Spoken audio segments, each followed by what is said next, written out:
안녕하세요. 사연 읽어드리는 조영임입니다. 오늘은 윤태수님이 보내주신 사연인데요. 제목은 딸에게 가지 못한 아버지입니다.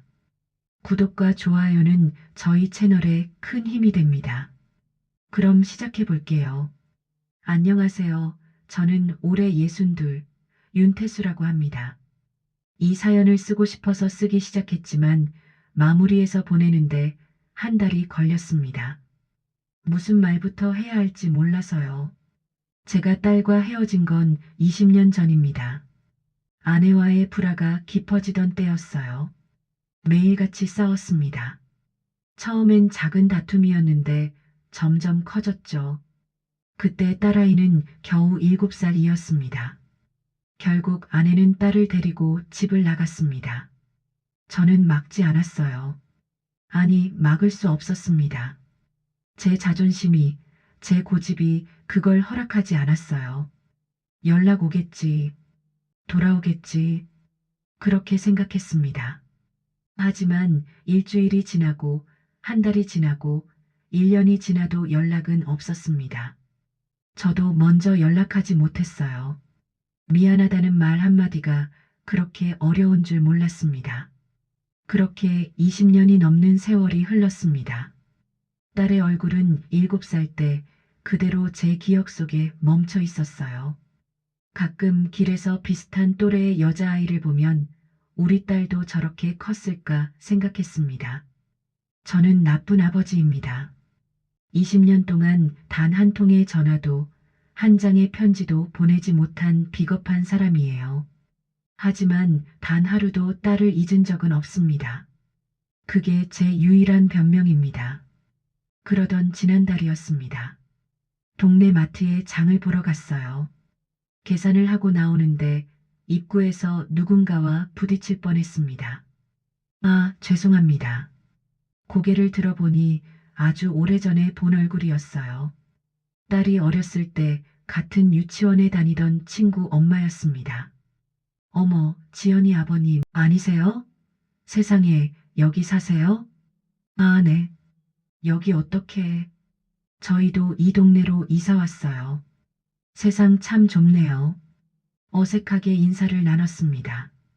그분이 장바구니를 챙기시면서 말씀하시더라고요. 그나저나 지연이 이번 주말에 결혼한다면서요. 우리 딸한테 청첩장 받았어요. 순간 심장이 멎는 것 같았습니다. 네, 지연이가요? 네. 혹시 모르셨어요? 손에 들고 있던 장바구니가 떨어질 뻔했습니다. 입술이 바짝 말랐어요. 혹시 청첩장을 저도 한 장 받을 수 있을까요? 제 입에서 나온 말이었지만 믿기지 않았습니다. 그분이 놀란 표정으로 저를 쳐다봤어요. 아, 그게... 분위기가 어색해졌습니다. 그분도 저와 전 부인 사이가 좋지 않다는 걸 알고 계셨던 거죠. 제가 주소를 바꿔서요. 혹시 한 장만. 아, 우리 딸한테 하나 더 받아볼게요. 연락처 주시면 드릴게요. 그렇게 연락처를 주고받았습니다. 겨우 그렇게라도 딸의 결혼 소식에 닿을 수 있었어요. 집에 돌아와서도 아무것도 할 수 없었습니다. 그저 멍하니 앉아있기만 했죠. 우리 딸이, 지연이가 이제 결혼을 한다고요. 제가 마지막으로 본 그 작은 아이가 이제 누군가의 아내가 된다는 게 믿기지 않았습니다. 그날 밤 저는 오랜만에 서랍을 열었습니다. 맨 밑에 숨겨둔 낡은 가족 사진첩이 있었어요. 먼지를 털어내고 펼쳤습니다. 거기 있었습니다. 아직 어렸던 딸의 모습이, 첫돌 사진, 유치원 입학식 사진, 놀이공원에서 찍은 사진. 사진마다 지연이는 환하게 웃고 있었어요. 한 장 한 장 넘기다가 마지막 사진에서 멈췄습니다. 제가 지연이를 안고 찍은 사진이었어요. 지연이가 제 목에 팔을 감고 있었습니다. 그때 지연이가 뭐라고 했었죠? 아빠 최고. 그랬었나? 사진 속 제 얼굴을 보니 눈물이 났습니다. 그때는 몰랐어요. 이게 마지막이 될 줄은, 그 웃음이 제가 보는 마지막 지연이의 웃음일 줄은요. 그날 밤 잠을 한숨도 못 잤습니다. 사진첩을 계속 들여다봤어요. 어느새 동이 트고 있었습니다. 가야 할까 말아야 할까? 머릿속이 복잡했습니다. 초대받지 못한 결혼식에 가는 게 맞는 걸까요? 딸에게 방해가 되는 건 아닐까요? 20년 만에 나타난 아버지를 보고 딸이 놀라지는 않을까요? 하지만 다른 생각도 들었습니다. 이게 마지막 기회일지도 모른다고. 딸의 인생에서 가장 중요한 날에 아버지로서 단 한 번이라도 곁에 있어주고 싶다고. 다음 날 아침 저는 결정했습니다. 가기로요. 멀리서라도 몰래라도 딸의 모습을 보고 싶었습니다. 옷장을 열었습니다. 오래된 양복 하나가 걸려 있었어요. 10년도 넘은 것 같았습니다. 마지막으로 입었던 게 언제였는지도 기억나지 않았어요. 양복을 꺼내 다림질을 했습니다. 다리미질을 하면서도 손이 떨렸어요. 이게 맞는 걸까? 내가 가도 되는 걸까? 계속 물었지만 답은 나오지 않았습니다. 구두도 닦았습니다. 흰 와이셔츠도 새로 샀어요. 넥타이는 옛날에 딸이 아빠 생일 때 골라줬던 걸로 골랐습니다. 거울 앞에 섰습니다. 양복을 입은 제 모습이 낯설었어요. 흰 머리가 많이 섞였고 주름도 깊어졌더라고요. 딸이 저를 알아볼 수 있을까요? 아니, 알아봐 줄까요?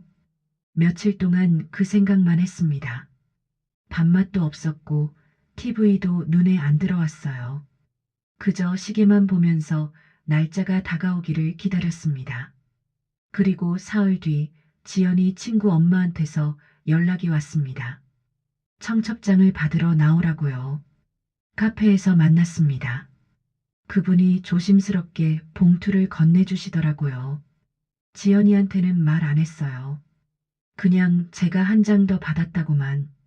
고맙습니다. 정말 고맙습니다. 봉투를 받아들었습니다. 손이 떨렸어요. 20년 만에 딸에게서 받는 것이었으니까요. 비록 직접 받은 건 아니지만요. 제가 참 한심하죠. 20년 동안 연락 한 번 안 하던 사람이 이제 와서 딸 결혼식에 가겠다고 양복을 다리는 게 우습지 않나요? 토요일 아침 일찍 일어났습니다. 사실 밤새 잠을 못 잤어요. 불안하고 떨리고 무섭기도 했습니다. 양복을 입고 넥타이를 맸습니다. 거울을 보니 제법 괜찮아 보였어요. 아니, 그렇게 믿고 싶었습니다. 예식장까지는 지하철로 1시간 반 거리였습니다. 지하철역 앞에 꽃집이 있더군요. 저는 빈손으로 가기 싫어서 작은 꽃다발 하나를 샀습니다. 예식장 앞에 도착했을 때는 1시쯤 됐습니다. 하객들이 하나둘씩 들어가고 있었어요. 저는 멀찌감치 떨어진 곳에 섰습니다. 그때였습니다. 흰 드레스를 입은 신부가 입구에 나타났어요. 그게 제 딸이었습니다. 20년 만에 보는 딸의 모습이었어요. 다 큰 어른이 되어 있었습니다. 아름다웠어요. 너무 아름다워서 눈물이 날 것 같았습니다. 딸은 환하게 웃으며 하객들을 맞이하고 있었어요. 행복해 보였습니다. 제가 없어도 잘 자랐고 잘 살고 있었어요. 그 모습을 보니까 갑자기 발이 떨어지지 않더라고요. 내가 여기 있을 자격이 있나? 저 아이의 행복한 날에 내가 나타나서 불행한 기억을 떠올리게 하는 건 아닐까? 한 발짝도 앞으로 나갈 수가 없었어요. 꽃다발을 들고 있는 손이 덜덜 떨렸어요. 하객들이 다 들어가고 식이 시작될 시간이 다가왔습니다. 저는 여전히 그 자리에 서 있었습니다. 마지막으로 딸의 모습을 한 번 더 봤습니다. 신랑과 함께 입구로 들어가는 뒷모습이었어요. 그리고 저는 돌아섰습니다. 끝내 들어가지 못했어요. 예식장 문 앞에서 1시간을 서 있었던 것 같습니다.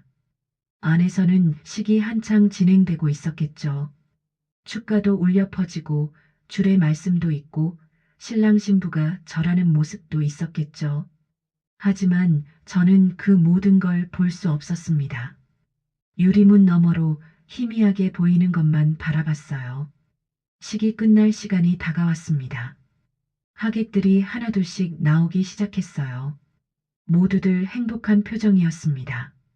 저는 서둘러 그 자리를 떠났습니다. 뒤돌아보지 않았어요. 보면 다시 발걸음이 멈출 것 같았으니까요. 역 앞 벤치에 잠시 앉았습니다. 다리에 힘이 풀렸어요. 나는 뭘 한 거지? 여기까지 와서 결국 아무것도 하지 못했잖아. 자책감이 밀려왔습니다. 그래도 한편으로는 다행이라는 생각도 들었어요. 괜히 나타나서 딸의 행복한 날을 망치지 않아서요. 집에 돌아왔습니다. 저는 그날 비겁했습니다. 용기가 없었어요. 20년 동안 미루고 미룬 사과를 결국 그날도 하지 못했습니다.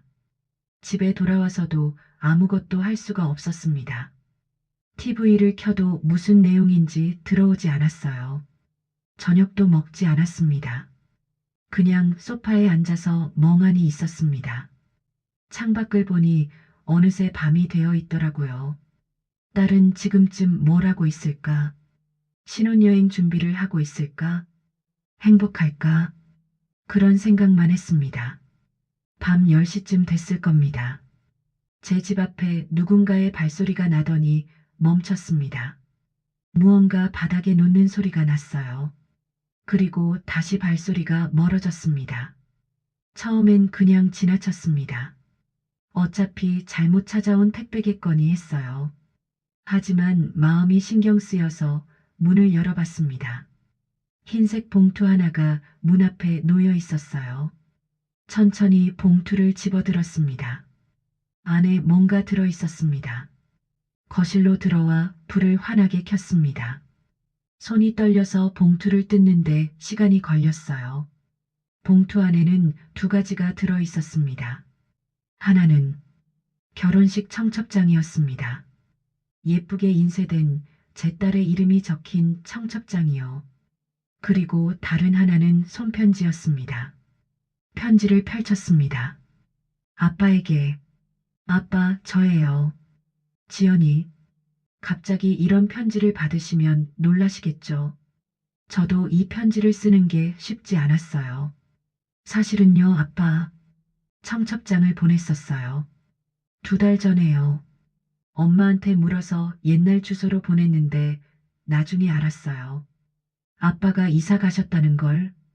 그래도 저는 혹시나 했어요. 어떻게든 소식을 듣고 혹시 오실까봐.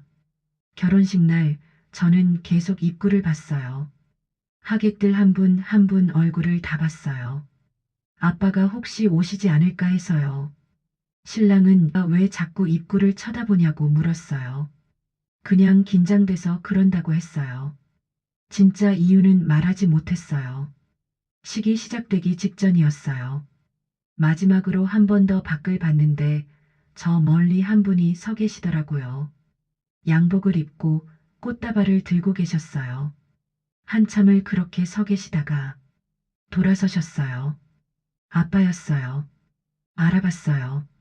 흰 머리가 많아지셨고 많이 마르셨지만 그래도 알 수 있었어요. 어릴 때 저를 안아주시던 놀이공원에서 어깨에 태워주시던 그 아빠였어요. 쫓아가고 싶었어요. 달려가서 아빠 나야 하고 싶었어요. 하지만 그러지 못했어요. 식이 곧 시작될 시간이었고 신랑도 있었고 하객들도 다 계셨으니까요. 그래서 그냥 봤어요. 아빠가 멀어지는 뒷모습을요. 아빠 화내도 돼요. 20년 동안 연락 한 번 안 했으면서 결혼식에 와주셔서 고맙다는 말밖에 못해서 미안해요. 사실 저도 아빠한테 연락하고 싶었어요. 중학생 때도 고등학생 때도 대학생 때도요. 특히 힘들 때마다 아빠 생각이 많이 났어요. 하지만 용기가 나지 않았어요. 아빠가 저를 싫어하실까봐, 귀찮아하실까봐 무서웠어요. 엄마는 아빠 이야기를 잘 안 하셨어요. 그래도 가끔, 정말 가끔 말씀하실 때가 있었어요. 내 아빠는 나쁜 사람이 아니야. 그냥 우리가 서로 안 맞았던 것뿐이야. 저도 그렇게 믿고 싶었어요. 아빠가 저를 버린 게 아니라 그냥 어쩔 수 없는 일이었다고요. 아빠, 오늘 와주셔서 정말 고마웠어요. 비록 식장 안에는 못 들어오셨지만 그 자리에 계셨다는 것만으로도 충분했어요. 제 결혼식 날 멀리서라도 지켜봐 주셔서 감사해요. 신혼여행 다녀오면 아빠 찾아뵙고 싶어요. 제 연락처 적어둘게요. 천천히 생각하시고 괜찮으시면 연락 주세요. 안 주셔도 괜찮아요. 제가 먼저 연락드릴게요. 이제는 용기 낼 수 있을 것 같아요. 아빠 건강하세요. 그리고 오늘 와주셔서 정말 고마웠어요. 딸 지연 올림. 편지를 다 읽고 한참을 그대로 앉아 있었습니다. 눈물이 계속 났어요. 20년 동안 제가 미워했던 건 아내도 세상도 아니었습니다. 저 자신이었어요. 먼저 연락하지 못한 비겁한 제 자신이요. 그런데 딸도 똑같았더라고요. 용기를 내지 못해서 연락하지 못했다고 했잖아요. 우리 둘 다 겁쟁이였던 거예요. 다음 날 아침 저는 결정했습니다. 편지에 적힌 번호로 전화를 걸었습니다. 손이 떨려서 번호를 잘못 누르기도 했어요. 신호음이 울렸습니다. 한 번, 두 번, 세 번. 받지 않으면 어떡하지? 아니, 받으면 뭐라고 말하지? 머릿속이 하얘졌습니다. 그때 전화가 연결됐습니다. 여보세요? 지연이의 목소리였습니다. 20년 만에 듣는 딸의 목소리였어요. 지연아, 아빠야. 한참 침묵이 흘렀습니다. 너무 길어서 전화가 끊긴 줄 알았어요. 그런데 지연이가 말했습니다. 아빠, 전화 주셔서 고마워요. 목소리가 떨리고 있었어요. 아마 울고 있었던 것 같습니다. 그날 우리는 1시간 넘게 통화했습니다. 그동안 살아온 이야기, 못다한 이야기들을요. 완벽하지는 않았어요. 어색했고 말문이 막힐 때도 많았습니다. 그래도 괜찮았어요. 시작이니까요. 다음 주에 만나기로 했습니다. 신혼여행 다녀온 지연이가 저를 보러 온다고 했어요. 사위도 함께요. 저는 이제 알았어요. 늦었다고 생각할 때라도 용기를 내야 된다는 걸요. 20년이라는 시간은 결코 짧지 않습니다. 하지만 그 시간 때문에 포기할 수는 없었어요. 제 딸이니까요. 지난주에 지연이를 만났습니다. 약속 장소에 1시간 일찍 나가서 기다렸어요. 떨리고 떨렸습니다. 그리고 지연이가 왔습니다. 키가 훌쩍 크고 어른이 된 제 딸이 저를 보고 멈춰 섰어요. 한참을 서로 쳐다봤습니다. 아빠, 그 한마디에 저는 그만 울어버렸습니다. 20년 동안 참았던 눈물이 터져 나왔어요. 지연이도 울고 있었습니다. 우리는 그렇게 한참을 서 있다가 천천히 다가가 안아줬습니다. 20년 만에 안아본 제 딸은 너무 컸지만 그래도 제 딸이었습니다. 아직 서툽니다. 어색한 순간도 많아요. 하지만 괜찮습니다. 천천히 다시 시작하면 되니까요. 이 사연을 듣고 계실 분들 중에 혹시 저처럼 용기를 내지 못하고 계신 분이 있다면 말씀드리고 싶어요. 늦었다고 생각하지 마세요. 진짜 늦은 건 아무것도 하지 않는 거예요. 한 걸음만 내디디면 그 다음은 조금씩 쉬워집니다. 긴 사연 들어주셔서 감사합니다. 그리고 지연아, 혹시 이 방송을 듣고 있다면 아빠가 정말 사랑한다. 이번 주말에 보자. 네. 태수님, 정말 긴 사연이었지만 끝까지 잘 들었습니다.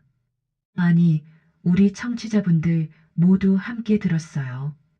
20년이라는 시간 결코 쉽지 않으셨을 텐데. 그래도 다시 시작하셨다니 정말 다행입니다. 지연 씨, 혹시 듣고 계신다면 아버지께서 정말 용기 내셨다는 거 알아주세요. 행복하시길 바랍니다. 저는 다음 시간에 또 여러분의 사연 읽어드리러 올게요. 고맙습니다.